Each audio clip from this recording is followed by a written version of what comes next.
Salve, salve família! Bom dia, família Sescap. Bom dia, meus analistas fiscais. Espero que vocês estejam bem. Alegria estar com vocês aqui, ó. Estamos indo para o nosso terceiro episódio, né? E aí eu vou compartilhar minha tela aqui para a gente iniciar os trabalhos. Espera aí. Bom dia, Val.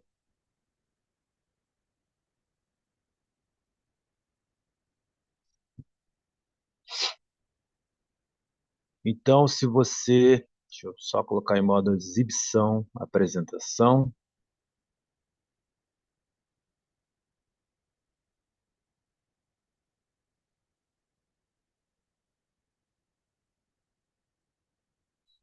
Então, confere. Acho que agora está tudo em ordem. Então, se você está vendo essa tela compartilhada, está me ouvindo bem, quero que você me deseje bom dia colocando um no chatzinho ali, ó. Vou entender que está tudo em ordem, daí eu já vou dando aquela saudação para a galera. Vamos lá. Espera aí.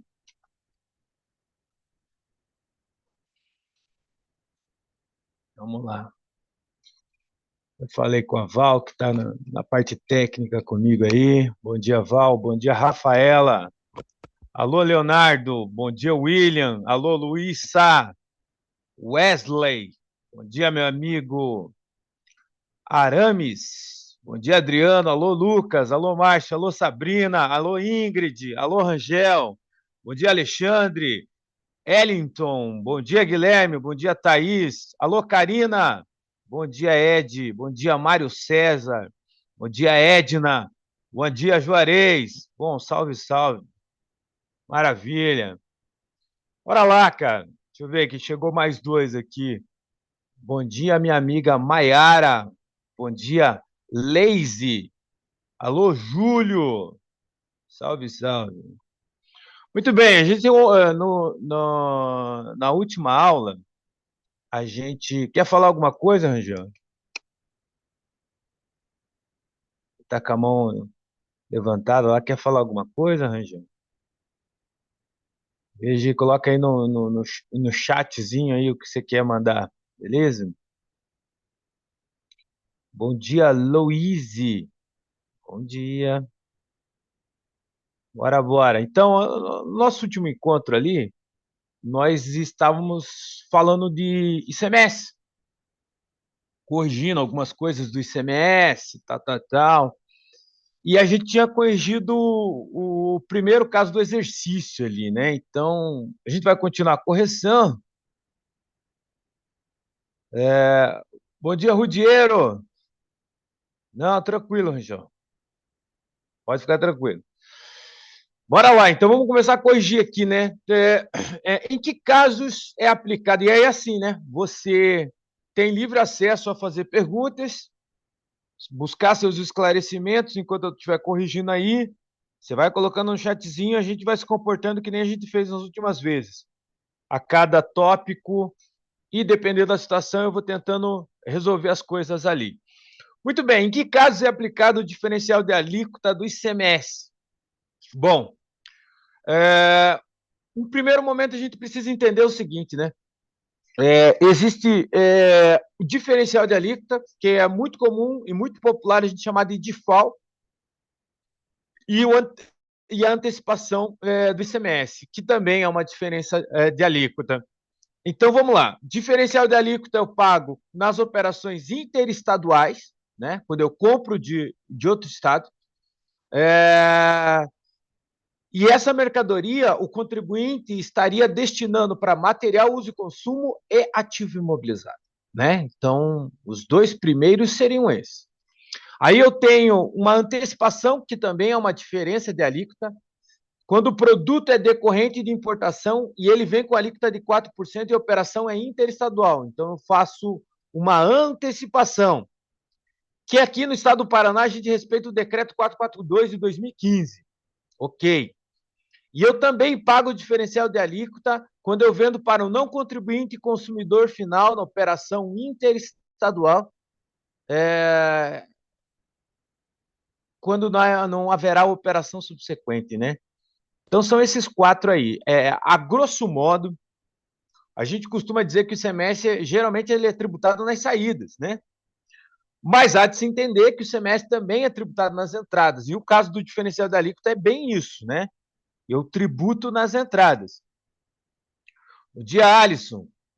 Beleza. Professor, mas aonde que está isso lá no regulamento? Deixa eu ver se eu estou com ele aberto aqui. Ó. Quer ver? Deixa eu compartilhar o regulamento aí. Olha só. Deixa eu pegar aqui. Vamos lá. Só descer aqui para a gente entender. Ó. Incidência, campo de incidência, artigo 2º do Regulamento do Semestre do Estado do Paraná. O imposto incide geralmente nas operações relativas à circulação da mercadoria, inclusive fornecimento da alimentação. Até aqui está tudo bem, não tem segredo, prestação de serviço de transporte intermunicipal e interestadual, prestação onerosa de serviço de comunicação, qualquer meio, inclusive de geração, emissão e recepção, transmissão, retransmissão e repetição e ampliação de comunicação de qualquer natureza, fornecimento de mercadoria e prestação de serviço não compreendendo o de competência tributária dos municípios, nada muito novo. Inciso 5º, fornecimento de mercadoria sujeito a ISS, que é âmbito do ICMS. Beleza. Mas acho que aqui no 6 entra a história do nosso diferencial da alíquota, né? A entrada de estabelecimento do contribuinte de mercadoria ou bem oriundo de outra unidade federada ou outras unidades federadas, aqui configura-se a operação interestadual, né? Paga o diferencial da alíquota quando efetivamente ter a diferença da alíquota nas operações interestaduais, o qual o contribuinte destine para material uso e consumo e ativo permanente, né? Verdade. E também nas operações ou prestações, note que ele fala operações e prestações, ele não fala na venda ou na aquisição, iniciado em outra unidade federada que destine o bem ou serviço ao consumidor final não contribuinte do imposto, que é aquele cara que vai pegar a mercadoria e não vai operacionalizar, comercializar, revender, não haverá operação subsequente. Isso aqui é o diferencial da alíquota da emenda constitucional número 87 de 2015. E daí ainda ele fala, e o imposto também incide, sobre a entrada de mercadoria ou bem importado do exterior por pessoa física, pessoa jurídica, ainda que seja contribuinte habitual do imposto, qualquer que seja sua finalidade, né? Que é a antecipação, né? Então tá aí, ó, lá no regulamento você vê no campo de incidência, no artigo 2º, a obrigatoriedade do recolhimento diferencial da alíquota. E aí, assim, né? Sempre lembrando, onde tem diferencial, não se fala em substituição. Isso vai depender da destinação do contribuinte, né? E a rigor, eu sempre tenho que trabalhar com a alíquota efetiva, né? Professor, e aí o IPI vai na base de cálculo do diferencial? Vai porque não tem operação subsequente. Então, ele acaba se tornando não recuperável. Beleza, vamos lá. Questão número 3. Do total de ICMS arrecadado mensalmente, pelo Estado, qual é a parcela que cabe ao Estado e aos municípios?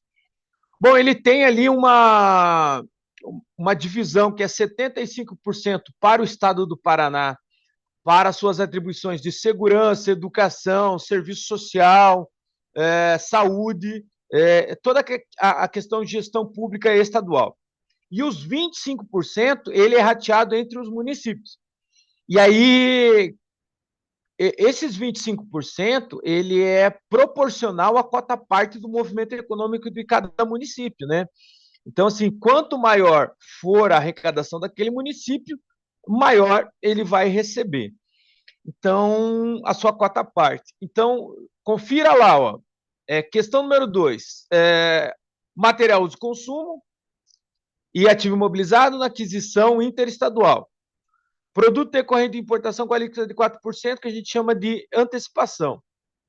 E venda interestadual para não contribuir com o consumidor final da emenda constitucional de 87. Então, assim, um detalhezinho pequeno, mas importante. Essa da emenda constitucional 87 é a única que as empresas do Simples Nacional não pagam. As outras, todas, o Simples Nacional paga, beleza? Inclusive, naquele negócio da antecipação, ele calcula, inclusive, diferimento parcial, e aí o cálculo é simples. No caso do material uso consumo e ativo imobilizado, aí, conforme o decreto 5.603 de 2016, eu tenho que calcular por dentro, beleza? A questão número 3, do total de semestre arrecadado mensal, a gente colocou ali 75% fica para a gestão estadual e 25% para os municípios cota parte, e aí, conforme o movimento econômico, mais aquele município vai receber. Beleza. Vou adiante, hein? Veja aí se você colocou isso daí. Vamos adiante, professor. Vamos lá. Em que situações se aplica o diferimento de semestre e quando mesmo se encerra? Bom, o ICMS ele tem algumas modalidades, e dentro dessas modalidades, o diferimento é um benefício fiscal. E, assim, existem benefícios fiscais que são incentivos por parte do governo do Estado, que são voltadas para as operações que tentem trazer a preço ao consumidor final. É o caso, por exemplo, de uma redução da base de cálculo. Quando eu tenho uma redução da base de cálculo, a ideia do governo é proporcionar que aquele produto, ou aquela mercadoria, ou aquela operação chegue na mesa do consumidor final com valor menor. E, obviamente, que o Estado também tem algumas tratativas que ele utiliza como benefício fiscal para as operações entre as empresas, né? Então, uma indústria mandando para o atacado mandando para o distribuidor, até o varejo. E um desses benefícios fiscais, um desses incentivos, é o diferimento. No estado do Paraná, existe o diferimento total, e o próprio nome diz, né? Eu estou da carga tributária diferindo ela de forma integral, e o diferimento parcial. E aí, com a mudança da alíquota modal, esse diferimento parcial, a partir de março de 2024, passou a ser 38,46, né? Então, era muito comum a gente trabalhar com 33,33, quando a alíquota modal no estado do Paraná era 18%. Mas ele é um benefício fiscal que ele não é eterno e ele não é definitivo, né? Então, existem situações que ele se encerra, né? Então, começa do seguinte entendimento: o diferimento, seja ele parcial ou total, ele acaba quando eu vendo para um consumidor final, né? Porque a ideia é que quando uma empresa vende ao consumidor final, num primeiro momento não haverá operação subsequente, ou seja, encerra-se a fase daquela cadeia. O diferimento também ele se encerra quando eu tenho operação interestadual. Aliás, o diferimento é um benefício que o governador do estado dá para as empresas que são daqui. Então, é muito comum a gente entender que o diferimento acontece em operação interna, ou seja, uma indústria do Paraná vendendo para um contribuinte do Paraná, até porque o governador do estado tem domínio pela sua região, né? Mas agora, isso não se estende, por exemplo, numa operação interestadual.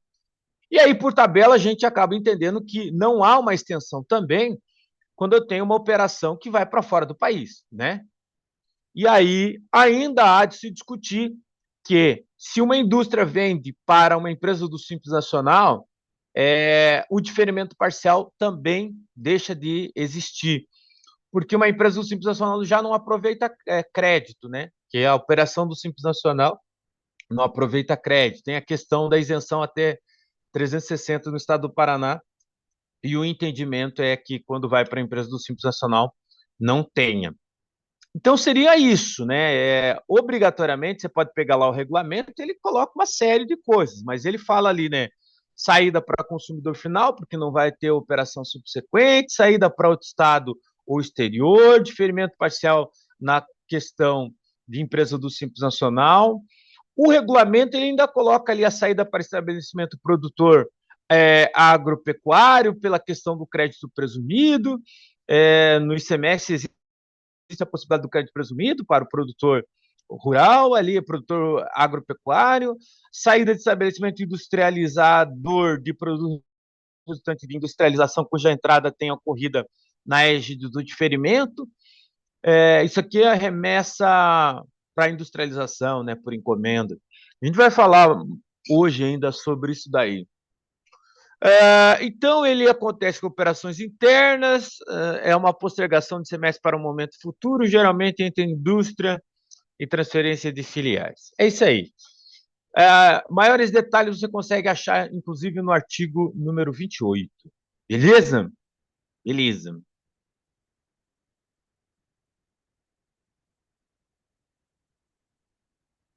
O Alisson me pergunta assim, professor, sobre os diferimentos, onde eu posso conferir se eu posso manter os créditos das entradas?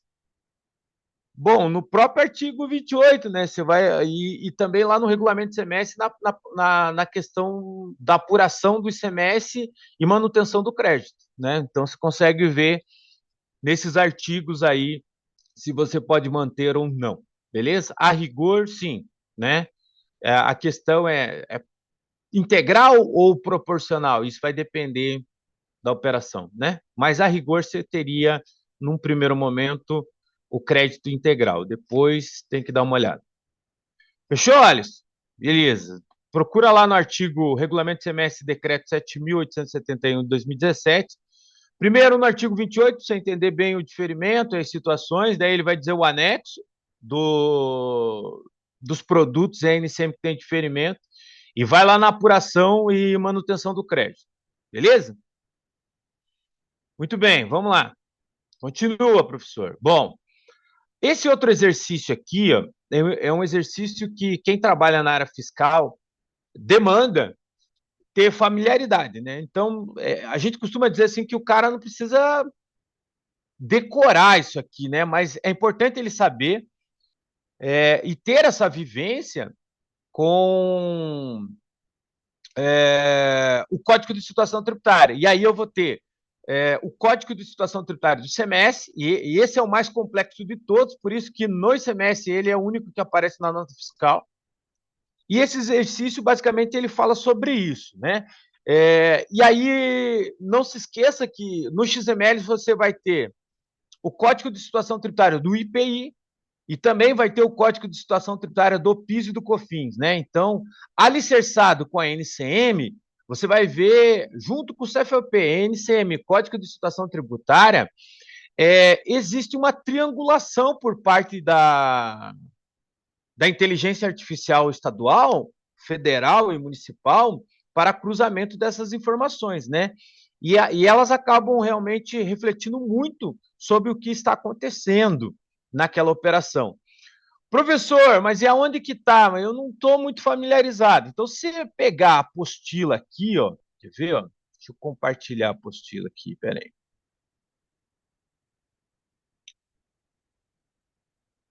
Deixa eu voltar lá no meu PDF, só um pouquinho. Ó,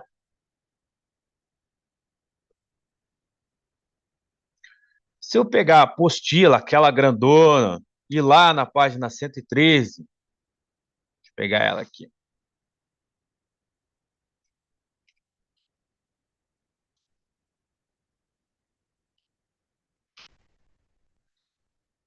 Você vai ter a lista dos anexos, né? Beleza, os anexos lá, e aí você vai ter ali, por exemplo, a tabela do Código de Situação Tributária do semestre. Então, eu vou ter, para o primeiro dígito, que refere-se à tabela 0, eu vou ter a origem da mercadoria e os próximos dois dígitos, a sua tributação. Beleza? Muito bem. Então, vamos lá. Deixa eu chegar aqui. Essa eu queria muito ver o que vocês colocaram, né? Mas vamos lá. Importação direta com diferimento de ICMS, né? Então, veja lá o que você colocou. Mas imagino que você deva colocar 151, né? Então, importação direta, minha empresa está habilitada perante os órgãos representativos da importação e exportação, basicamente eu tenho radar habilitado, E eu estou fazendo a importação, então, código 1, né? E diferimento de ICMS, seja diferimento parcial ou total, você vai usar o 51. Houve um momento que houve uma discussão da norma técnica da nota fiscal eletrônica, se diferimento total seria o 90, o diferimento parcial o 51, mas acabou se entendendo que é o 51. Daí eu vou ter ali nacional com redução da base de cálculo, né? Então não se esqueça que eu tenho redução de e para, né? Pequenas palavrinhas que mudam a nossa vida. E se o produto é nacional, então provavelmente você deve ter colocado 0 e a redução da base de cálculo 20, perfeito? Nacional com isenção do ICMS, 0,40, né, cara? Né? Então, deixa eu colocar todos aí, daí você vai conferindo e a gente vai discutindo aqui, ó. Importação adquirida no mercado interno. Então, eu estou fazendo a importação, só que a minha empresa não está habilitada. Então, eu estou usando um terceiro para fazer essa importação. O custo da minha operação vai ficar mais cara, né? Porque eu estou usando uma comercial exportadora, que a gente chama de trading, né? Então, ele vai começar com 2, né? Com redução da base de cálculo, bom, isso aqui já passou aqui essa semana, né? Então, redução da base de cálculo é 20. Resta saber se é de ou para. E como é que eu vou saber se é de ou para? Depende da NCM, do que você está importando, né? Muito bem. E aí eu vou ter lá, nacional com ICMS cobrado por substituição tributária. Então, entenda que nós temos na substituição tributária a posição 1, que é o substituto, primeiro, aquele que recolhe o ICMS da operação própria e da substituição tributária. E as segundas posições, segundas ou terceiras posições, a gente coloca o papel do substituído. Cada um tem direitos e deveres nessa operação. Mas, quando eu estou na posição 1, eu tenho que dizer para o fisco que é eu, ou que sou eu o contribuinte responsável por esse pagamento. E aí, quando sou eu o responsável por esse pagamento, eu coloco lá 0,10. Beleza? Muito bem. Aí eu tenho nacional com suspensão de semestre, 0,50, né? Suspensão. Lembrando, suspensão é a postergação para um momento futuro, né, cara?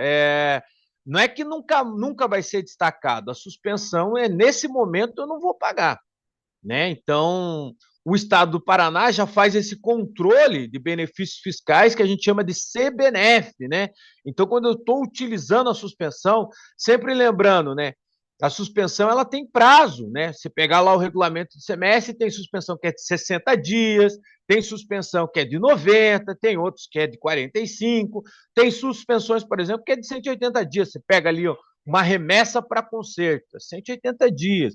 Uma remessa de demonstração, 60 dias, né? Então, o Estado ele já faz esse acompanhamento de controle ali, né?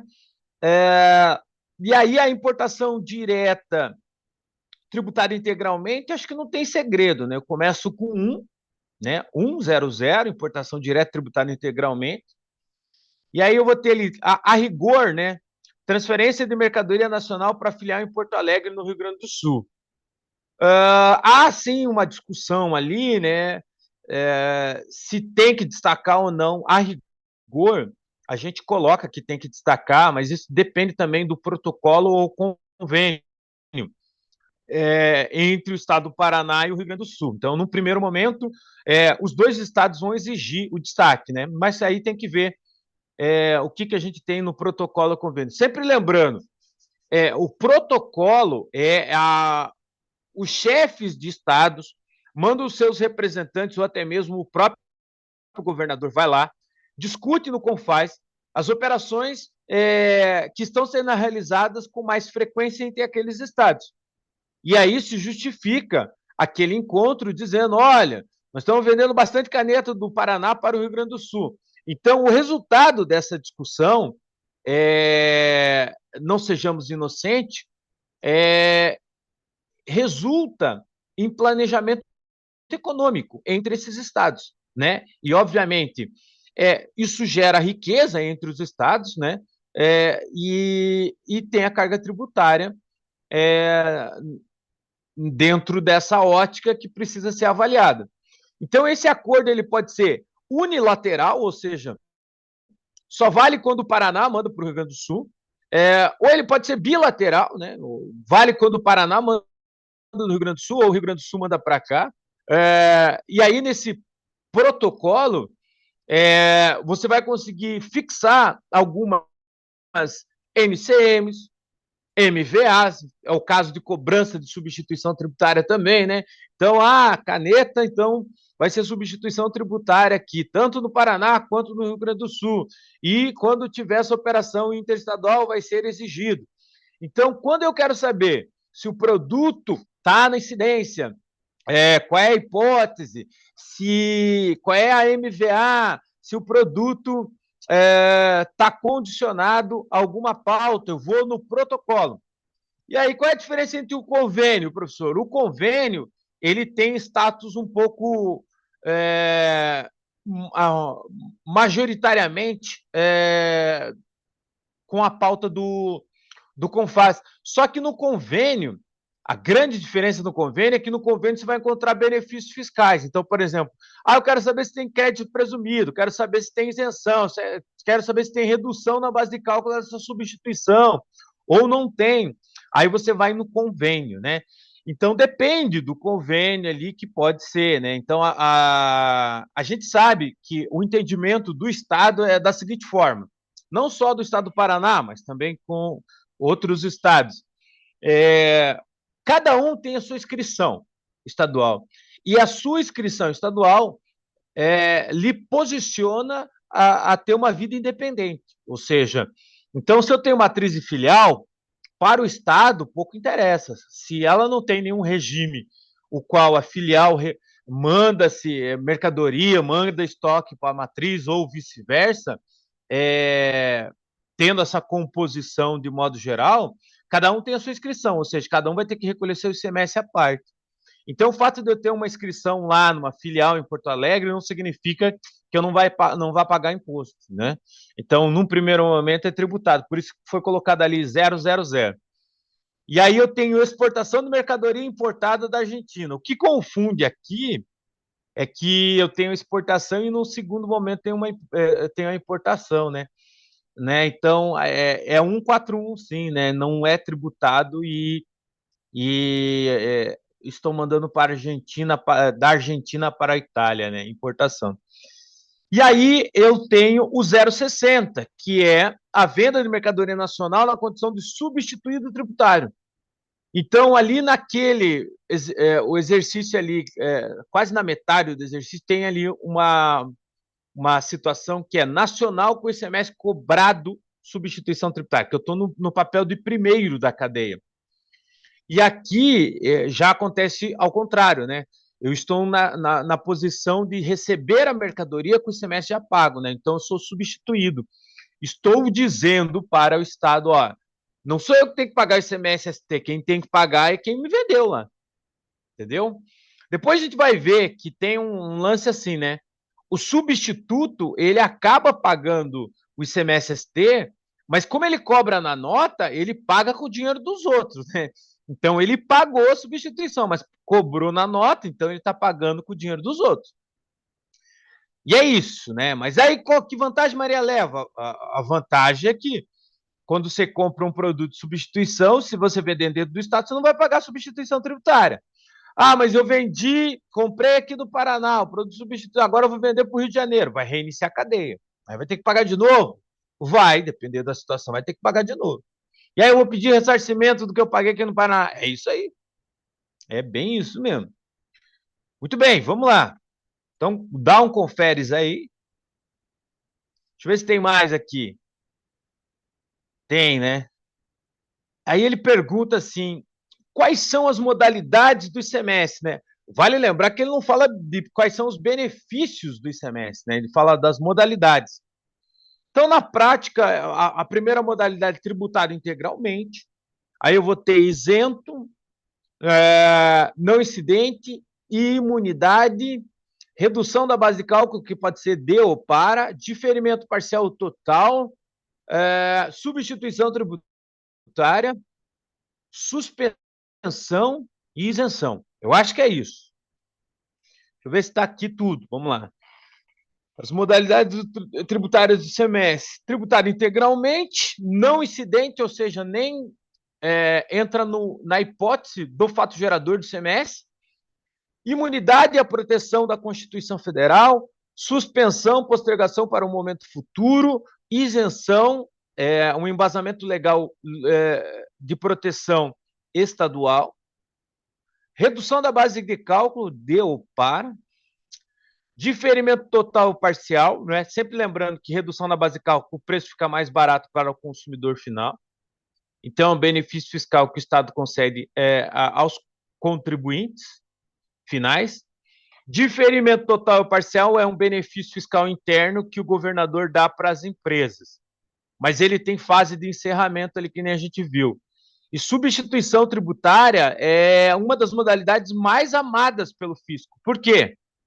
Substituição tributária, primeiro, faz o recolhimento dos impostos de forma antecipada, isso é o que o Estado mais adora. Substituição tributária restringe o número de contribuintes a serem fiscalizados, porque quando o Estado, ao invés de conferir ou fiscalizar o consumidor final, e ele passa para a conferência das empresas, o número de empresas é bem menor do que o consumidor final, né? E evita evasão fiscal, ou seja, isso que o fisco mais quer, né? É trabalhar fiscalizando para evitar a sonegação. Então, evita a evasão fiscal. Mas, embora o fisco ame substituição tributária, o contribuinte que tem que conviver com a substituição sofre demais, né? Substituição tributária exige muito do contribuinte, das pessoas envolvidas.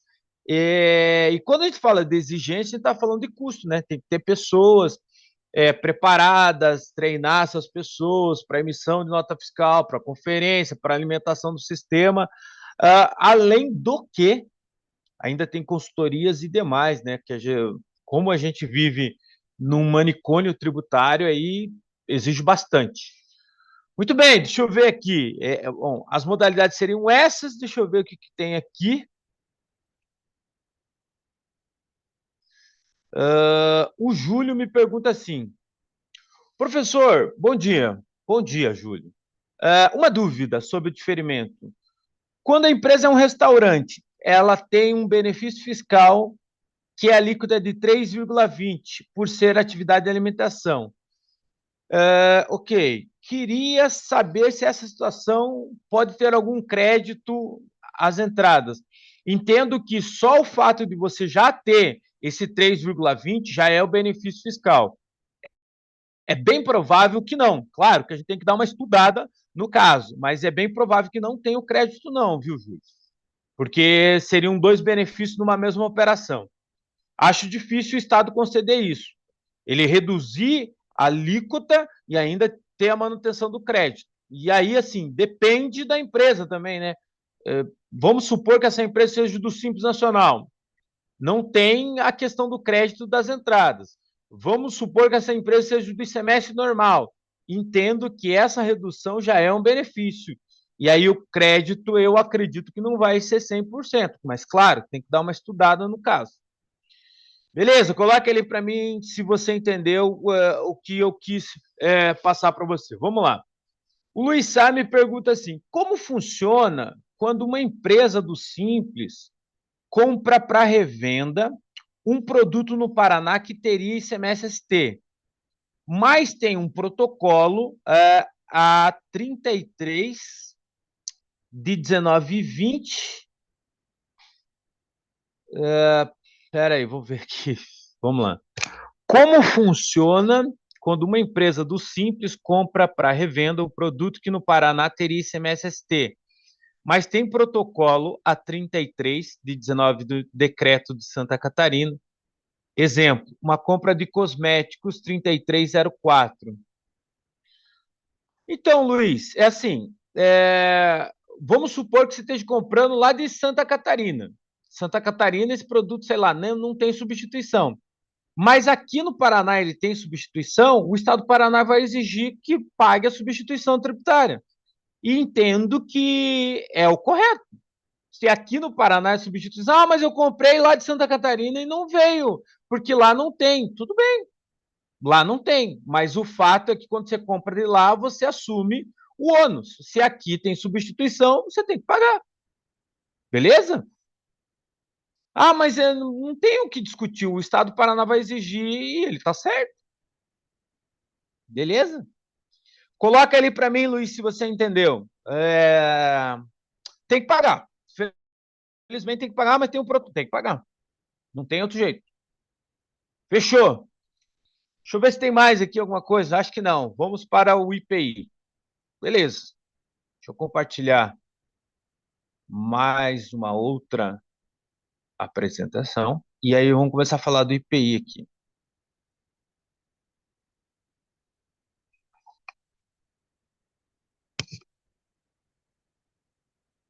O IPI, que muita gente às vezes não dá muita bola para o IPI, mas o IPI é perigoso também, cara.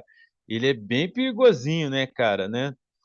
Então, professor, aonde que eu consigo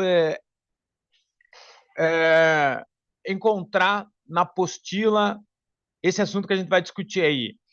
Bom, na apostila você consegue ali na página 43, né?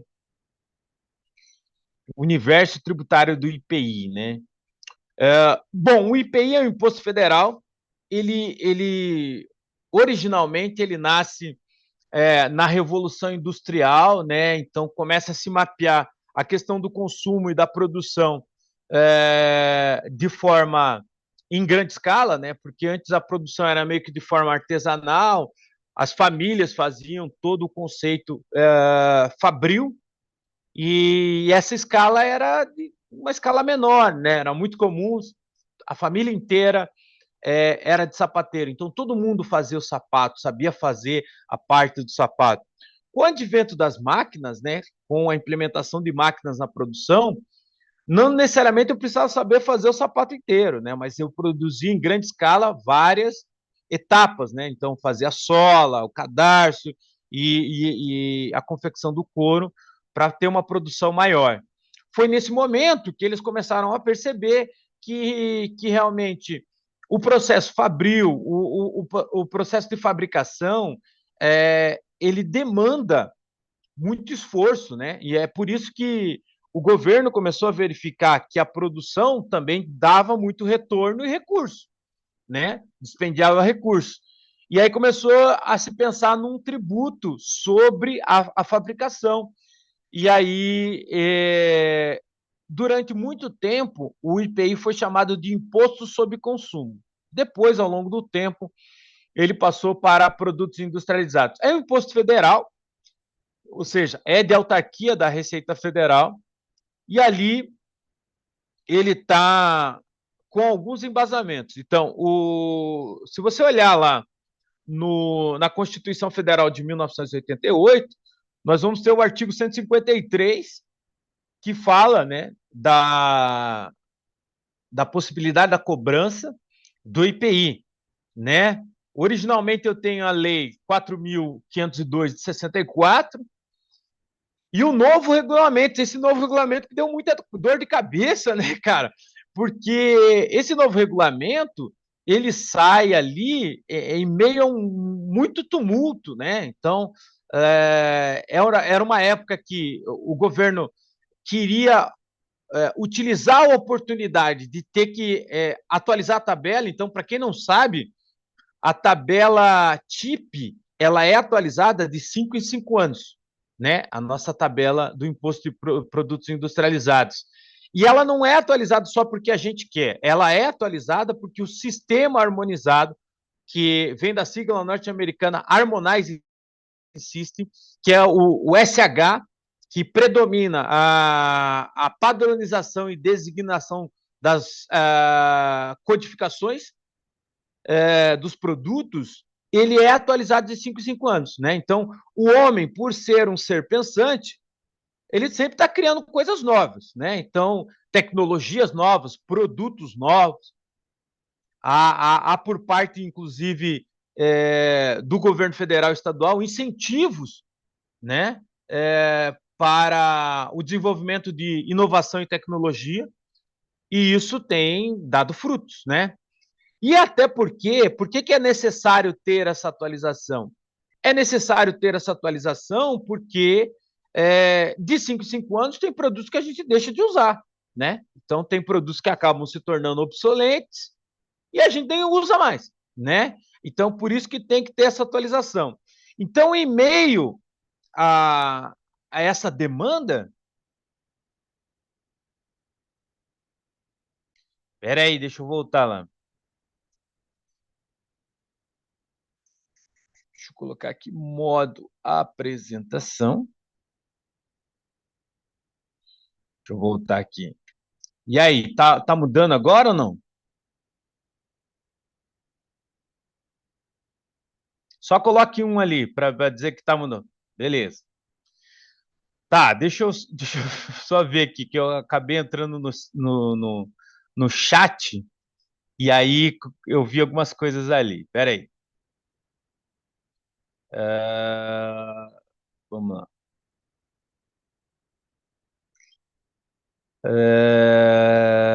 Vamos lá. O Francis, né? Francis Fabres tá me perguntando um negócio aqui. Bom dia. Bom dia, Francis. Um MEI do estado do Paraná, com KNAI de comércio, comprou de uma empresa. Empresa é bom, né? Cebolinha. Ô, Cebolinha, o que você está fazendo aqui, cara? Comprou de uma empresa optante pelo Simples Nacional. Ok. Indústria de Santa Catarina comprou o produto para revenda aqui no Paraná e o produto é ST. Mas a minha dúvida é o seguinte: o MEI paga algum imposto por essa operação?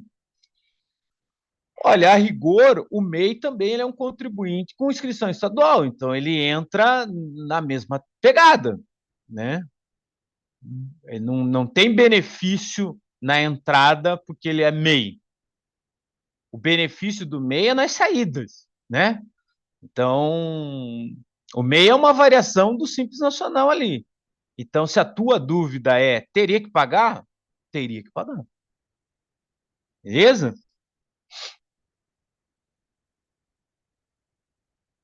Muito bem. Então tá, vamos lá. Eu estava falando do IPI ali, né? Então, ele está ali no artigo 153, no inciso 3º da Constituição de 1988.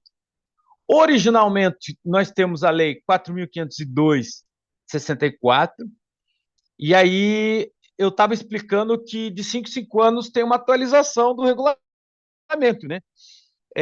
Hoje, o nosso regulamento do IPI é o decreto 11.158/2022, que, quando alterado, gerou muito barulho, né? Muita ruptura, né? Porque a maneira como que foi feita.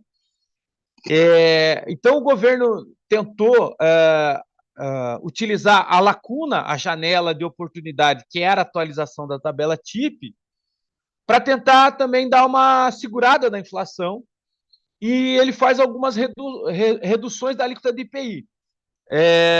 Essa redução da alíquota de IPI, no início, era para o setor automotivo, né? E depois acabou se estendendo de modo geral. Mas é que ela teve muita polêmica, muitas idas e vindas, né? Porque o governo tentou fazer isso em fevereiro, mas o decreto 11.158/2022 só entrou em vigor em agosto. Então, a gente teve um período ali que, de fevereiro até julho, meio que de insegurança jurídica. Ninguém sabia direito o que deveria fazer. Então, teve muita gente que declarou a alíquota normal, teve gente que considerou a redução, depois o próprio STF disse que não poderia utilizar, daí veio o pessoal da Zona Franca de Manaus também questionando a questão das reduções. Então, há um período meio que tumultuado ali em 2022, e aí a gente não pode esquecer, né, que a Receita Federal tem os últimos 5 anos, ela pode cobrar os últimos 5 anos, né? Então isso pode ter alguns desdobramentos ainda futuros. A gente vai ter que aguardar. Mas é importante dizer que hoje o decreto ele está no 11.158 de 2022. Depois eu dou mais detalhes dessa história ali, desse decreto. Beleza. Então, o Imposto de Produtos Industrializados, ele nasce na primeira lei orçamentária da República, que é a Lei número 25. Ele era batizado como Imposto sobre Consumo, como a gente estava falando ao longo do tempo, e quem pavimentou a história, quem que foi fazendo a trilha de como é tributado um produto industrializado, ao longo do tempo, foi a indústria do cigarro e do fumo, né? Então, nessa época, a alíquota do IPI ia de 0 a 300%, né? E o campeão absoluto na sua tributação era a indústria do cigarro e do fumo. Beleza. Bom, o IPI, ele é um primo distante do ICMS, mas que quando se faz da sua existência, ele sempre aparece ali, né? E como ele é um primo do ICMS, ele tem algumas características que são bem similares ao ICMS, né? Podemos dizer assim. A primeira característica do IPI, que o IPI também ele abraça aquela expressão francesa "avoir ajouté", né? Que é a não cumulatividade. Na prática, todo imposto pago numa etapa anterior deverá ser compensado numa etapa posterior. Ou seja, tuas entradas vão te dar crédito. Só que no IPI, diferente do ICMS, o IPI eu vou ter crédito de material direto, da matéria-prima, do crédito de embalagem da apresentação, do que a gente chama de produto intermediário, né? Então, ele vai te fornecer crédito sobre isso. E aí, claro, ele vai pegar o total que você tem de créditos da tua parte fabril, da sua confecção, da sua indústria, para a sua produção, frente às tuas saídas. Só que daí as saídas, elas resultam de operações que sofreram o fato gerador do IPI, que é a transformação, o beneficiamento, a modificação, o acondicionamento. Então, no final do mês, eu vou verificar se eu tenho mais débito ou mais crédito. Se eu tiver mais crédito, eu fico com saldo credor, e esse saldo credor haverá a possibilidade de aproveitamento em exercícios futuros. Agora, se esse saldo credor ficou muito alto, existe a possibilidade, inclusive, de ressarcimento do IPI, né? E como o IPI é um imposto federal, eu tenho a possibilidade de abater o crédito que eu tenho de IPI em outros impostos federais. Legal, né? O ICMS já não tinha essa possibilidade. Muito bem. E uma outra característica que o IPI tem, que é muito semelhante ao ICMS, que lá no ICMS nós temos a essencialidade, né? Os produtos são classificados e designados pelas alíquotas de acordo com a sua essencialidade, né? Então, assim, na prática, é uma técnica que os governos, as autarquias, utilizam para a designação de qual será a alíquota daquele produto, né? Então, há estudos que mostram que, para produtos essenciais, a tendência à alíquota do IPI ser menor. E para produtos supérfluos, a alíquota maior, né? Então é por isso que quando eu compro o meu helicóptero, eu vou pagar mais IPI? Sim, porque o IPI ele é um imposto designado, e quando você compra uma mercadoria que está muito aquém do apelo popular, por exemplo, um helicóptero, você vai pagar mais IPI, porque não é para qualquer um comprar um helicóptero. Você entende? E essa técnica, no IPI, a gente chama de seletividade. O imposto é seletivo, mas cuidado, não caia na armadilha. Não é no teu ponto de vista do que é essencial, é no ponto de vista do fisco. E esse ponto de vista do fisco, ele é muito volátil, né? Então, através da técnica da seletividade que ele vai, por exemplo, atribuir qual é a alíquota daquele produto. E esse produto ele pode ser incentivado, ou seja, ele recebe benefícios fiscais. E aí eu imagino que você já deva estar pensando, mas como é que ele vai saber, como é que eu vou saber que tem benefício fiscal? Através da NCM, por isso a gente vai discutir muito a NCM hoje ainda, né? Então, a NCM, ela designa a codificação da mercadoria e os seus benefícios fiscais. Não é diferente no IPI. Só que no IPI, essa condição de receber ou não benefício fiscal, ele dá modo de regulagem, ou seja, para o governo federal, eu posso dar um incentivo tentando melhorar a economia no mercado interno. Mas eu também posso proibir um produto que é importado, de acordo com a NCM, para motivar ainda mais o meu mercado interno. Tanto é que, às vezes, por exemplo, tem produtos que não são permitidos ou até mesmo são proibidos de ser vendidos aqui no Brasil por uma questão regulatória, né? Então, o IPI, através da técnica da seletividade, ele pode incentivar e proibir produtos ou até mesmo vedar. E o fato dele poder incentivar, proibir e vedar é o que a gente chama desse palavrão, essa expressão bem grande. Ele é considerado um imposto extrafiscal proibitivo. Ou seja, eu posso ter, adiante do que a legislação impõe, mudanças de forma e resolutas imediatas. Então, você vai ver que no IPI nós temos algumas coisinhas diferentes. Por exemplo, você vai ver que no IPI tem IPI alíquota zero, né? E aí você vai ver assim que no ICMS não tem alíquota zero. Mas o que é alíquota zero? Então, naquele momento você não está pagando. Ele é tributado, mas naquele momento você não está pagando, né? Então, tem diferença enorme. É muito comum, por exemplo, quando o governo tem problemas econômicos, ele usar a questão de extrafiscal proibitivo no IPI. Então, não é a primeira vez, nem vai ser a última, que você vai escutar, por exemplo, redução da alíquota de IPI. O automóvel, que era 15%, agora passou a ter uma redução de 5%. Agora ele é 10%. O que o governo está tentando fazer? Ele está incentivando o consumo para melhorar a indústria automotiva, melhorar o consumo, dar uma freada na inflação, né?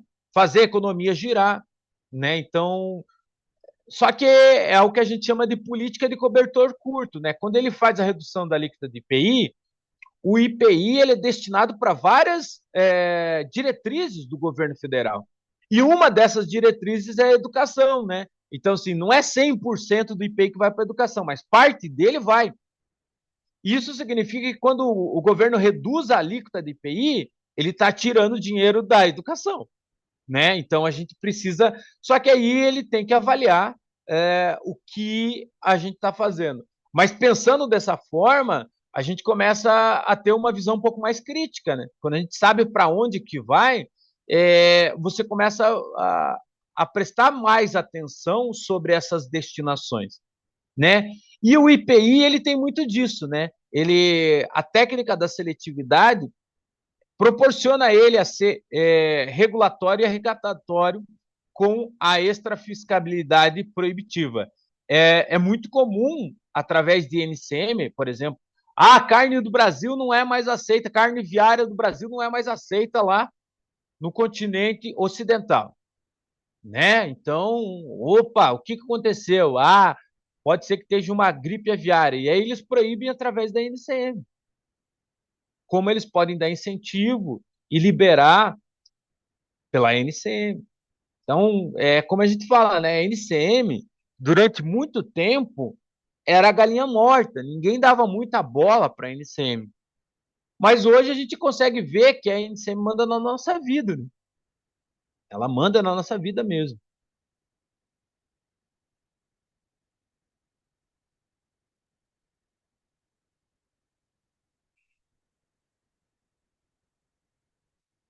O Júlio pergunta ali, aproveitando a pergunta que fizeram sobre a empresa do MEI, a via de regra, o MEI não é obrigado a ter inscrição estadual. Na verdade, o MEI usava a inscrição estadual que era do Estado, né? Então, o entendimento ao longo do tempo tem sido outro agora, né? Então, ele está exigindo da empresa do MEI que ele tenha inscrição estadual. E tendo inscrição estadual, ele passa a ser um contribuinte do ICMS de forma normal. Quando ele não tem, ele não precisa recolher o ICMS-ST. Verdade. Quando ele não tem inscrição, ele não precisa recolher, porque ele é tratado como consumidor final. É isso mesmo, né? Só não esquece que contribuinte de ICMS não necessariamente precisa ter inscrição estadual, beleza? Contribuinte de ICMS é aquele que pratica a circulação da mercadoria, que é o que eu estava explicando, acho que lá na primeira aula, né? Não necessariamente eu tenho inscrição estadual, mas se eu pego meu carro e começo a vender, eu sou contribuinte habitual, beleza? Então não esquece desse conceito também ali, fechou? Beleza, coloca ali para mim se você entendeu. Beleza, vamos lá. Então, lá no IPI ele fala assim, o imposto será seletivo em virtude da sua especialidade do produto. Ele será não cumulativo, né? Então, seletivo, aplicação da técnica da seletividade. Então, a rigor, para produtos básicos, a tendência alíquota a ser menor e para produtos supérfluos, a tendência a ser maior. Compensando o que for devido a cada operação no montante cobrado nas operações anteriores.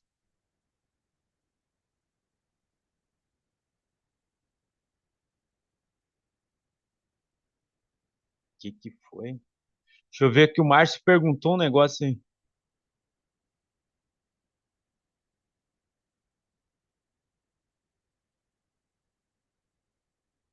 Professor, você pode repetir a sua fala referente ao protocolo do governo quando há instabilidade financeira para incentivo do consumo? Vamos lá. Vamos pensar o seguinte, Marco. Vamos supor que a indústria automotiva ela passa por um momento delicado, ou seja, é, os empregados estão fazendo greve, ela está tendo que fazer corte na linha da sua produção, e aí isso está virando um caos. As indústrias automotivas elas vão lá e perguntam para o governo o que dá para fazer. O governo não pode criar um imposto novo. Tem uma questão de legislação e demais. E ele também não pode tirar, até porque ele depende disso tudo. Então, daí ele usa a técnica da seletividade. Então, por exemplo, quanto que é lá o IPI do carro? O IPI, vamos supor que seja 25%. Então, ele reduz a alíquota de IPI de 25% para 15%. E aí, reduzindo a alíquota de IPI, a indústria automotiva, que está em meio a esse caos, que pode ter greve, não quer mandar os empregados embora, porque tem toda a promessa de manutenção, ela vai ter que produzir mais. E aí, produzindo mais, ela mantém o emprego dos seus funcionários e aí a greve acaba. Mas é como eu estava explicando, é uma política de cobertor curto, porque o IPI ele vai para várias diretrizes do governo. O governo usa o valor do IPI para compor várias coisas. E uma dessas coisas é a educação. Percentual ali do IPI vai para a educação. Então, o que nós estávamos falando ali? Nós estávamos dizendo assim que quando o governo reduz a alíquota do IPI, parte que ele reduziu da alíquota de IPI deixa de contribuir para aquele imposto que seria destinado para a educação, né? Só que aí o governo ele tem que operacionalizar, perfeito? Por isso não é muito difícil você escutar a redução da alíquota de IPI, né? Então, quando a gente fala sobre redução da alíquota de IPI, a gente sabe que a destinação dela deixou de ser arrecadada. Era isso que a gente estava falando. Coloque ali, Márcio, se você entendeu. Beleza? Então, não incide o IPI. Então, ele fala assim: o IPI poderá ser não cumulativo, compensando o que for devido a cada operação no montante cobrado das operações anteriores. não incidirá sobre produtos industrializados para o exterior, né? Mais uma vez, aquela história, né, de incentivo por parte do governo, tanto do governo, nesse caso aqui, o governo federal, de produtos industrializados ou fabricados que estão sendo destinados para o exterior. Ou seja, eu estou trazendo divisa, né? Eu trago dinheiro de fora para o Brasil, e é por isso que é uma política de incentivo por parte da operação, tanto da exportação direta quanto a exportação indireta, né? Quando eu uso uma comercial exportadora ali. É isso aí. Melhora a balança comercial, os indicadores econômicos e tudo mais. Inciso 4. Terá um impacto sobre a aquisição de bens de capital do contribuinte do imposto conforme da lei. Verdade, tem tudo isso aí também. E aí o IPI, ele tem o seguinte lance ali, né, cara? São contribuintes do IPI todos os estabelecimentos industriais, ou seja, um contribuinte do IPI, ele coloca lá no seu objeto social indústria e comércio, né? Então, que existe a possibilidade dele comercializar e revender, mas também que ele é uma indústria, né? E quando ele reconhece isso, ele está dizendo, não só no seu objeto social, mas para a sociedade, que ele pratica o fato gerador do IPI, né? E é muito comum, às vezes, a pessoa fala assim, mas é que IPI, por exemplo, eu assisto muito Discovery Science, né? Então, tem dentro da programação do Discovery, tem um quadro lá que é Como é Possível. Eles explicam como é possível fazer as coisas, né? Então, há um tempo atrás, eles estavam explicando como que faz a pá de uma hélice de submarino, né? Então, máquinas enormes que derretem aço na areia e vai numa câmara fria, que você precisa de uma caldeira enorme. Então, quando a gente fala de indústria, a gente sabe que a indústria ela possui máquinas enormes. E quando a gente está falando de industrialização, a gente às vezes tem a impressão que para fazer industrialização eu preciso de máquinas enormes. E não, não necessariamente. Existe sim o conceito de uma produção em grande escala, mas geralmente a indústria ela pode ter um conceito simples. Eu comprar a tampa de uma caneta de um fornecedor e a caneta de outro fornecedor e vender para um terceiro a caneta inteira. Então, só o fato de eu reunir esses produtos, o meu processo de industrialização é extremamente simples, mas é industrialização. Então, quando a gente fala do IPI, sim, num primeiro momento a gente pensa assim, grande escala, máquinas enormes, e é isso mesmo. Só que a gente não pode esquecer que existe o conceito de industrialização na visão micro, pequena, e é industrialização, não deixa de ser industrialização. E o IPI, ele tem também um outro lance, né? Que tem os estabelecimentos industriais, aqueles contribuintes que colocaram no seu objeto social que vão industrializar, e os equiparados à indústria. E o que são os equiparados à indústria? Aquelas pessoas que não colocam no seu objeto social que vão industrializar, mas acabam fazendo o processo de industrialização, né? Mas quem são esses, professor? São aqueles que geralmente você acha que não tem que pagar IPI. E é por isso que o IPI é perigoso.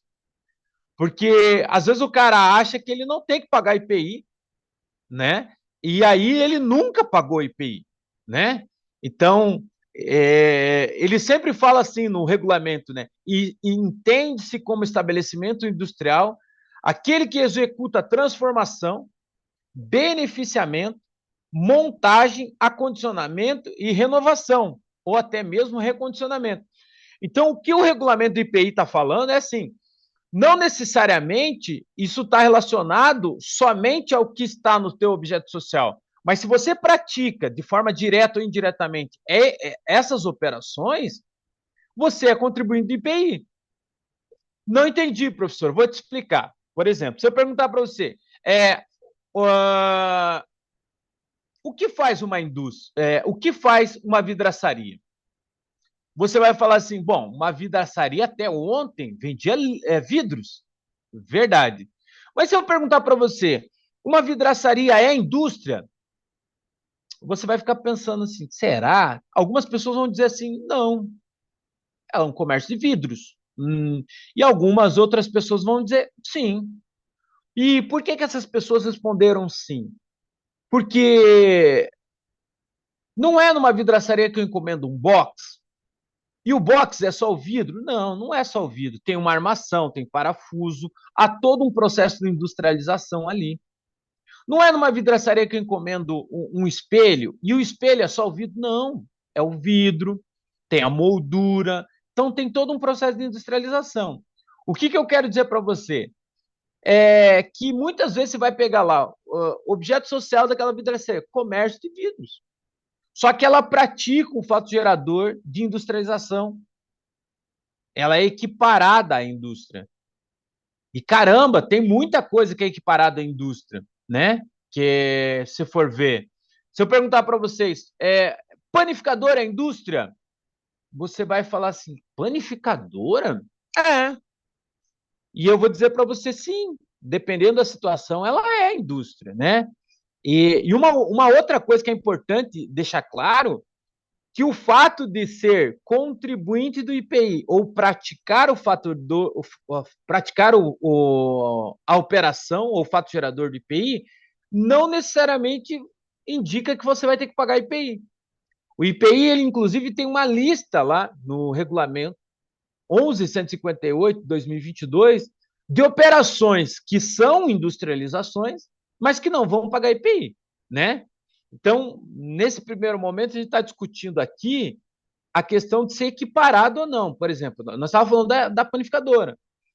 Porque o que é a panificadora? Né? Ela faz o pãozinho ali. Então, eu pego um pouquinho de farinha, eu pego um pouquinho de água, sal, fermento, eu fiz um pão. Esse é um processo de industrialização. Sim, é um processo de industrialização.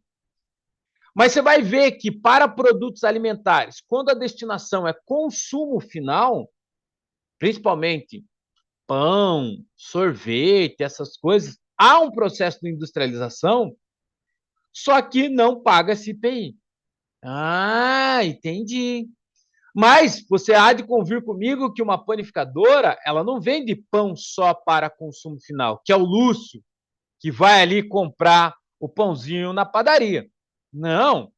Às vezes ela pode vender por uma outra indústria, que vai ter o conceito de industrializar aquele produto. E aí ela tem que pagar IPI. Então tem uma resposta no IPI que é infalível. Depende, cara. Depende. Depende para quem você está vendendo, ela pode ter que pagar IPI ou não.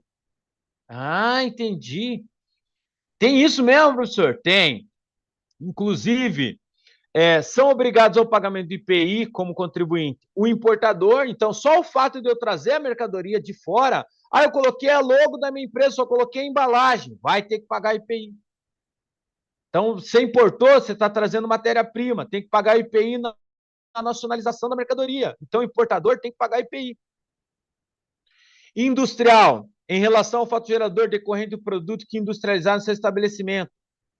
Nada muito novo, tem que pagar IPI, né? E, inclusive, o estabelecimento é equiparado à indústria, quanto ao fato gerador relativo de produtos dele, bem como os demais fatos geradores porque ele praticar. Então, aquele contribuinte de IPI. Então, a gente costuma dizer que contribuinte de IPI tem duas classes bem distintas. A indústria e o estabelecimento industrial, que tem no seu objeto, no seu métier, a fabricação, a produção, e isso é por força de lei. E aí eu tenho os equiparados à indústria, ou seja, aqueles que praticam o fato gerador do IPI, que são objetos de ser contribuinte do IPI. Mas também tenho que dizer que existem contribuintes que escolhem ser contribuintes do IPI. Como assim, professor?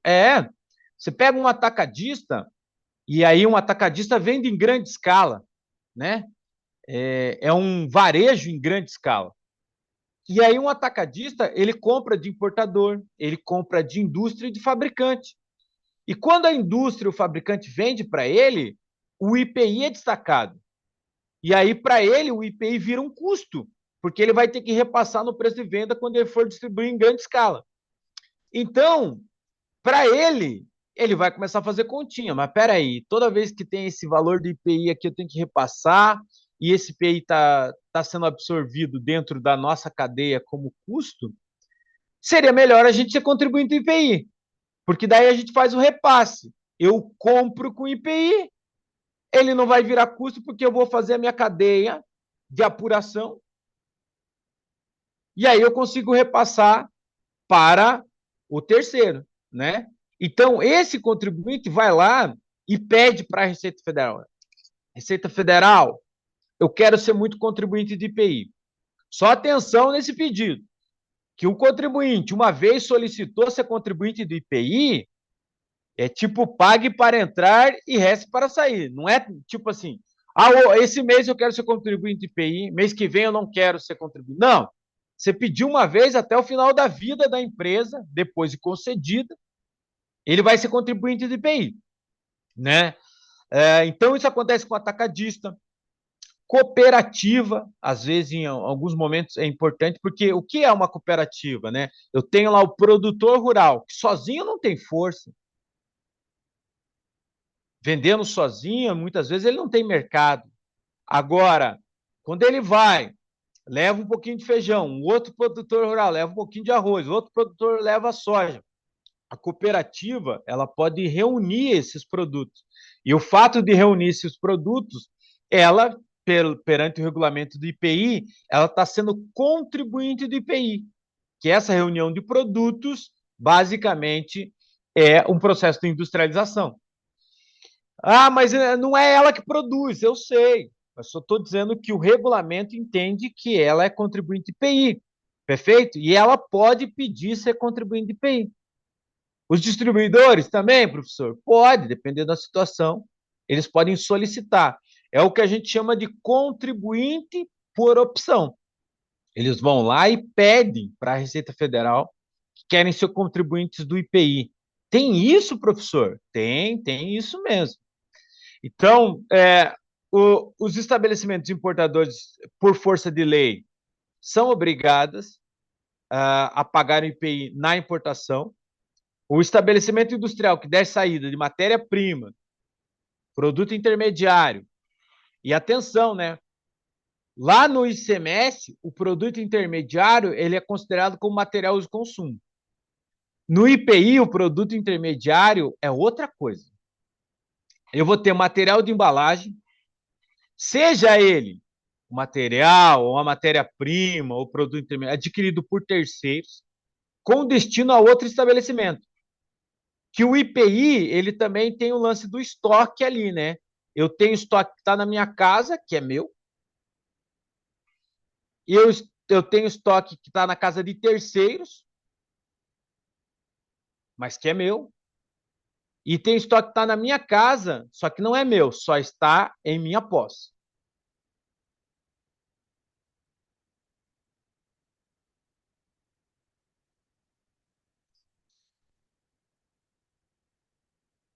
Deixa eu ver aqui.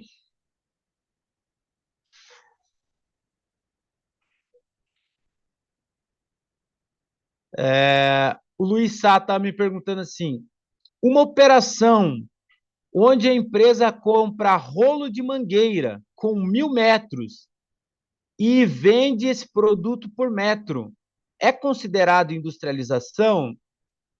Bom, na verdade, assim, nós precisamos saber o porquê que essa revenda, na prática, você já está respondendo. Se só revende, não tem processo de modificação, transformação, você não está modificando o produto, perfeito? Você só está vendendo ele em parte. Então, em tese, Luiz, é ICMS, porque é uma revenda. Você mesmo está dizendo, não, eu não mudo nada, eu não industrializo, eu não modifico. Não é considerado industrialização. É uma revenda só. Beleza? Coloca ali para mim se você entendeu. A Leise está me perguntando assim: uma pizzaria optante pelo Simples Nacional, devo calcular o DAS no anexo 1 ou no anexo 2? Bom, a pizzaria, pego a massa, pego produtos e eu vou agregando. Aquilo é um processo de industrialização. Só que a pizza ela é destinada ao consumidor final, então será anexo 1. É um processo de industrialização, não se paga IPI quando eu tenho produtos destinados a consumidor final que são alimentares. Quase todos, não são todos, mas a maioria não. Então, você vai tributar no anexo 1, como comércio. Beleza? Coloca aí, Lazy, se você entendeu. O Júlio me pergunta, tive uma outra dúvida aqui. Um restaurante fica como indústria? Bom, acabei de responder, né? Então, assim, há um processo de industrialização, sim, mas quando ele é destinado a produtos alimentares para consumidor final, não se paga o IPI. Tem até isso no regulamento, beleza? Então, será anexo 1, comércio.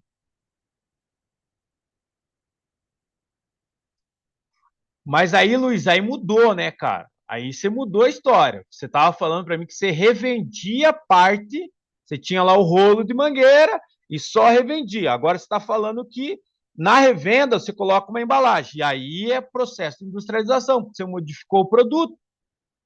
Ah, mas eu só coloquei a embalagem, modificou o produto. Você sabe, vou te dar um exemplo. Eu tenho lá o mercado. O mercado lá tem arroz, feijão. Aí o mercado pega um pacote de arroz que já está pronto. Ele pega um pacote de feijão. Daí ele coloca logo lá, Condor, e vende com a embalagem. É industrialização. Beleza? Beleza. Quer ver? Deixa eu ver aqui se eu consigo responder o negócio da Leís e do Júlio ali. Quer ver?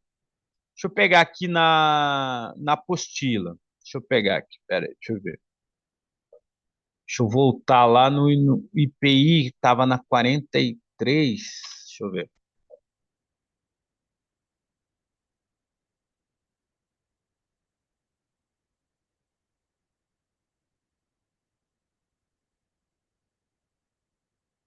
Aqui, ó.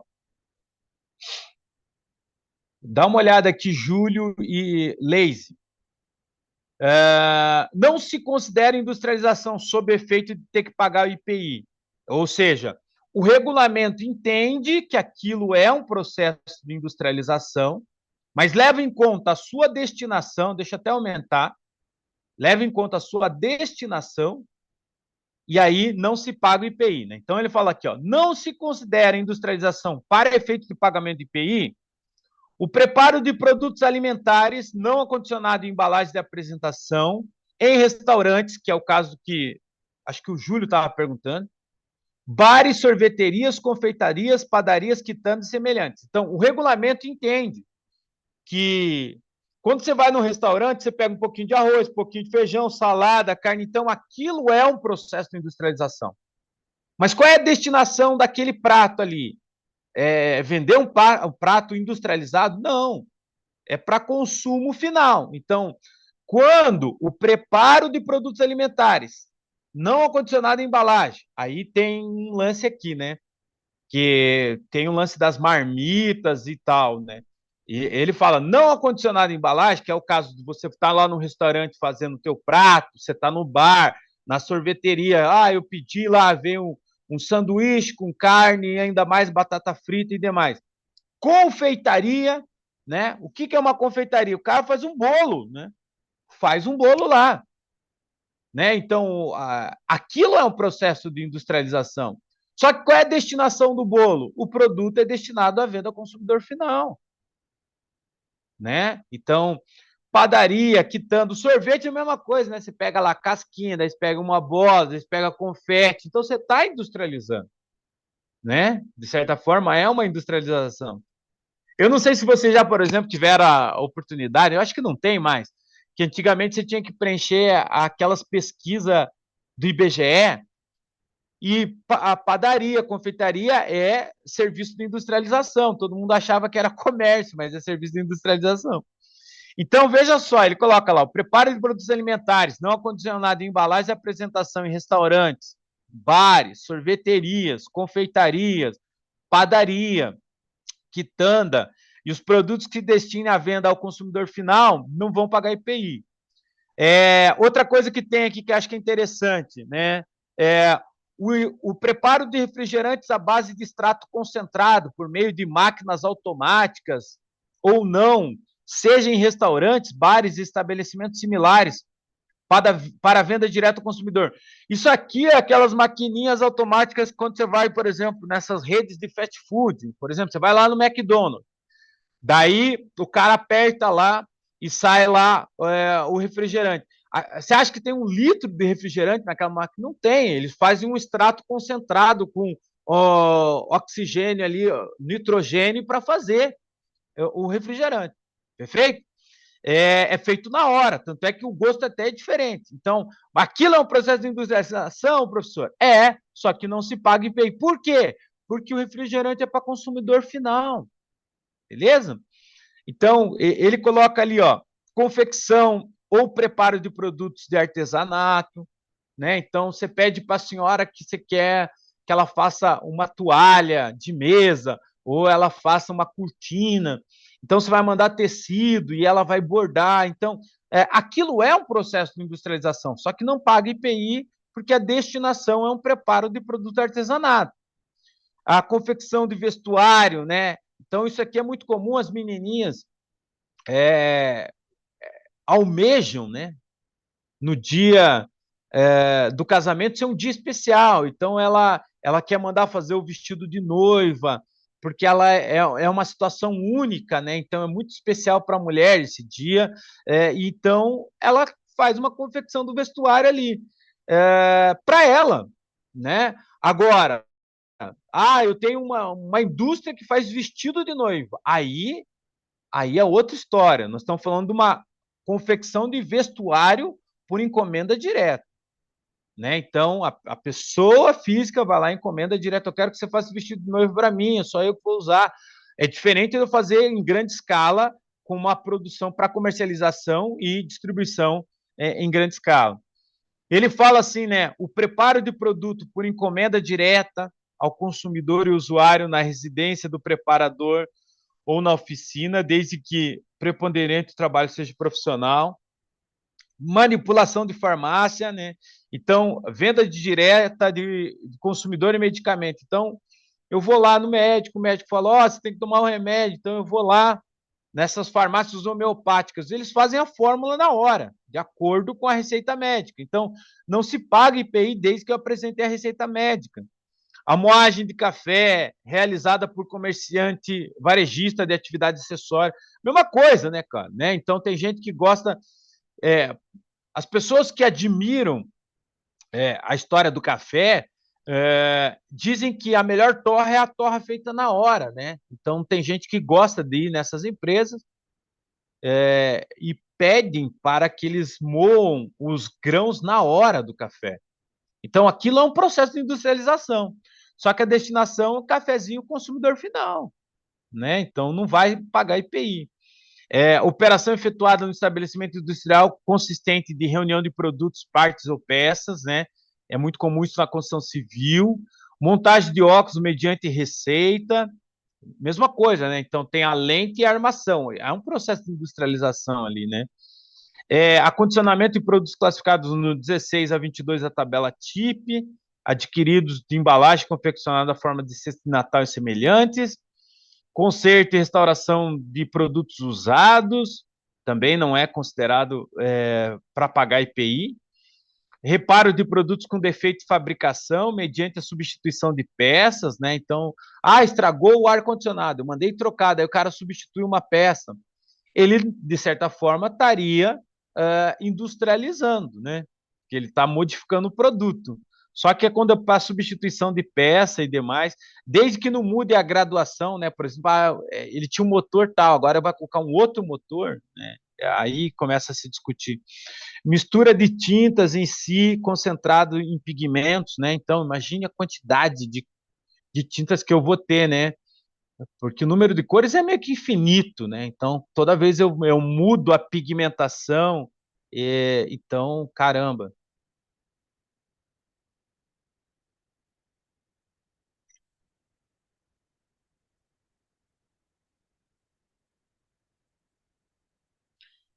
Então, você consegue ver ali na apostila a Lazy e o Júlio as várias situações que eu tenho de industrialização que eu não vou ter que pagar IPI, né?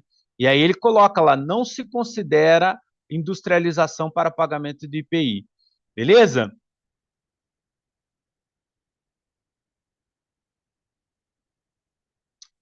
O Luiz pergunta, e quanto à montagem de um kit revendido para consumidor final? Por exemplo, uma revenda de cosméticos que monta um kit como batom e maquiagem.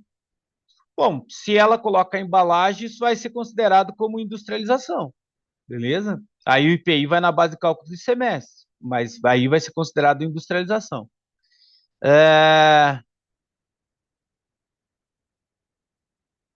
Se o Márcio ainda pergunta, se eu sou uma indústria e eu vendo produto para a padaria, vai incidir o IPI nesse caso? É que você no indústria está vendendo material direto. E aí, assim, né? É, Se não há processo de industrialização, você só está vendendo material direto. Quem vai industrializar é ela, né? E aí, ela industrializando, padaria vende só para consumidor final? Se for só para consumidor final, não é contribuinte de IPI.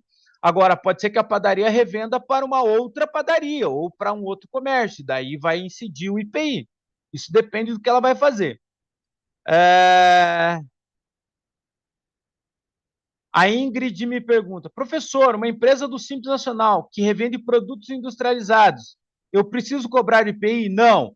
Empresa do Simples Nacional tem o anexo 2, que tem o acréscimo do IPI. Então, quando você tem o processo de industrialização, que o governo reconhece que realmente aquilo é para contribuinte de IPI, você não vai cobrar o IPI à parte, você vai tributar no anexo 2, que é 0,5% de acréscimo do IPI. Coloque ali, Ingrid, se você entendeu.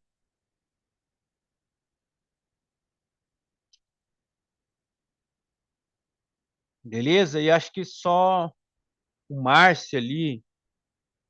Veja, Márcio, ali se ficou claro para você.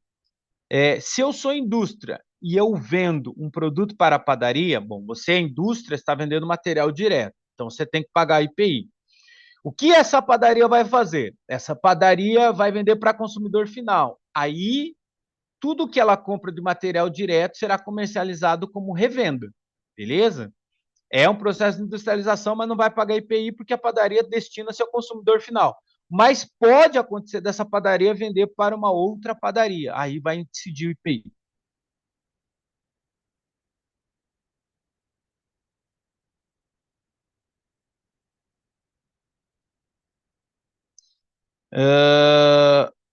O Alexandre me pergunta: no exemplo do McDonald's, geralmente vende os alimentos com a embalagem da marca. Pagaria IPI por conta disso? Ou não? Porque é destinado ao consumidor final. No caso do McDonald's, né? Ele tem ali todo o processo destinado ao consumidor final. Aí, nesse caso, não. O Rudiero me pergunta: é, se a empresa está pagando erroneamente o IPI, ela pode pedir restituição desses valores? Pode, na verdade, ela vai ter que fazer todo o levantamento do período em que ela acha que ela está pagando errado, e aí vai ter que retificar todos os SPEDs, né?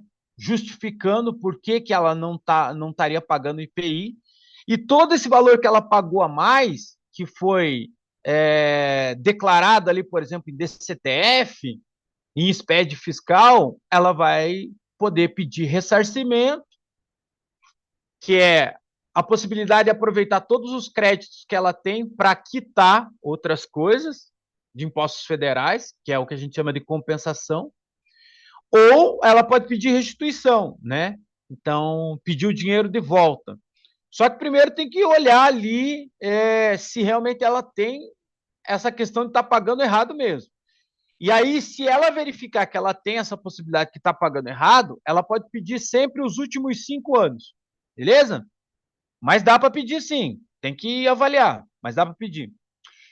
O Adriano pergunta assim: uma distribuidora de alimentos que faz transformação com embalagem e apresentação, revende para varejista, mercado, tem IPI? Bom, nós precisamos entender, Adriano, o que é essa transformação. Se isso é considerado fato gerador de IPI, em tese tem que pagar IPI sim, certo? Não é a questão de pagar IPI não está relacionado para quem você, em tese ali, ó, um varejista, é a questão do que você faz com a mercadoria. Se é transformação ou fato gerador de IPI, teria que pagar. Beleza? Coloque ali para mim se você entendeu. E o Rudiero também. Peça de queijo que é fatiado. Entendo que é industrialização. Beleza? Bom, galerinha, eu tenho que fazer um intervalo com vocês aí. Vou, vou dar 10 minutinhos aí para vocês tomarem um café, já que a gente está falando tanto de café. Tomar um café, esticar as pernas. A gente volta daqui 10 minutos, tá bom? Dúvidas, vai colocando ali no chatzinho. Daí a gente já volta falando mais sobre IPI, tem NCM. Quero falar sobre créditos de IPI também. Beleza?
Salve, salve família! Como combinado, os 10 minutinhos aí de intervalo. Vamos voltando aqui. E aí, deixa eu ver se eu consigo resolver a vida aqui, que eu acho que o Júlio tem uma questão. Na volta do intervalo, me tira uma dúvida. Eu tenho uma empresa que é panificadora. Ela faz industrialização e preparo de produtos. Mas o KNAI da empresa não tem referente à industrialização, apenas a atividade de panificadora. Como fica nesse caso? Bom, veja, Júlio, se realmente ela industrializa e o conceito de industrialização está segmentado, ela teria que alterar o objeto social, colocar indústria e para a industrialização teria que pagar IPI, né? Então, quando ela vende o pão para a pessoa física, é uma industrialização, só que não paga IPI porque é consumidor final. Esses clientes que ela está vendendo ali, elas são pessoas jurídicas, mas destinam o pão para consumo final, é isso que tem que saber. Se eles não destinarem para consumo final, uh, aí eu entendo que é industrialização, perfeito? Mas eu posso ter uma empresa, eu compro pão de uma outra panificadora, mas é para o cafezinho dos meus funcionários. Então ela está destinando a consumo final. Então tem que ver o que, que essas pessoas jurídicas destinam ela. Porque aqui depende. Se for destinado a consumidor final, seja pessoa física ou pessoa jurídica, não tem o IPI. Agora, pode acontecer de você estar destinando para uma pessoa jurídica que não destina para consumidor final. Aí a industrialização teria que pagar IPI para a pessoa jurídica. Beleza?